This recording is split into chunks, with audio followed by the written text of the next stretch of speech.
PDO ಹುದ್ದೆ ಪ್ರವೇಶ ಪರೀಕ್ಷಾರ್ಥಿಗಳಿಗೆ ಇದು ಬಿಗ್ ಶಾಕ್. ತೋಳು ಬಟ್ಟೆ ಧರಿಸಿ ಬಂದಿದ್ದಂತಹ ಪರೀಕ್ಷಾರ್ಥಿಗಳ ಬಟ್ಟೆಯನ್ನೇ ಕಟ್ ಮಾಡಲಾಗಿದೆ.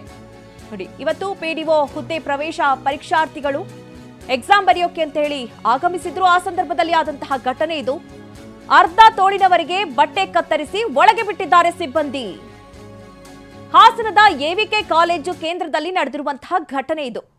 ಅಧಿಕಾರಿಗಳು ಹಾಗೂ ಪರೀಕ್ಷಾರ್ಥಿಗಳ ನಡುವೆ ಈ ಸಂದರ್ಭದಲ್ಲಿ ವಾಗ್ವಾದ ಕೂಡ ನಡೆದಿದೆ. ಬೇಸರದಿಂದ ಪರೀಕ್ಷೆ ಬರೆಯಲು ವಿದ್ಯಾರ್ಥಿಗಳು ತೆರಳಿದ್ದಂತಹ ಪ್ರಸಂಗ ಇದು. ವಸ್ತ್ರ ಸಂಹಿತೆ ನಿಯಮ ಪಾಲಿಸದ ಬಗ್ಗೆ ಅಲ್ಲಿನ ಸಿಬ್ಬಂದಿ ಆಕ್ಷೇಪವನ್ನ ವ್ಯಕ್ತಪಡಿಸಿದ್ದಾರೆ. ಹಾಲ್ ಟಿಕೆಟ್ನಲ್ಲಿ ಎಲ್ಲವೂ ಕೂಡ ಮೆನ್ಷನ್ ಆಗಿದೆ, ನಿಯಮಗಳೆಲ್ಲವೂ ಕೂಡ ಹಾಕಲಾಗಿದೆ. ಆದ್ರೂ ಕೂಡ ಪರೀಕ್ಷಾ ನಿಯಮಗಳನ್ನ ಉಲ್ಲಂಘಿಸಿ ಪರೀಕ್ಷೆ ಬರೆಯೋದಕ್ಕೆ ಪರೀಕ್ಷಾರ್ಥಿಗಳು ಆಗಮಿಸಿದ್ರು. ನಮ್ಮ ಕರ್ತವ್ಯ ನಾವು ಮಾಡಲೇಬೇಕು ಅಂತ ಹೇಳಿ ಅಲ್ಲಿನ ಅಧಿಕಾರಿಗಳು ಉತ್ತರ ಕೊಟ್ಟಿದ್ದಾರೆ. ಹೀಗಾಗಿ ಕಡೆಗೆ ಕತ್ತರಿಯಿಂದ ಬಟ್ಟೆಯನ್ನ ಕತ್ತರಿಸಿ ಪರೀಕ್ಷೆ ಬರೆಯೋದಕ್ಕೆ ಅವಕಾಶವನ್ನ ಮಾಡಿಕೊಟ್ಟಿದ್ದಾರೆ. ಈ ಸಂದರ್ಭದಲ್ಲಿ ಪರೀಕ್ಷಾರ್ಥಿಗಳು ಹಾಗೆ ಸಿಬ್ಬಂದಿಗಳ ನಡುವೆ ಒಂದಷ್ಟು ವಾಗ್ವಾದ ಕೂಡ ನಡೆದಿದೆ.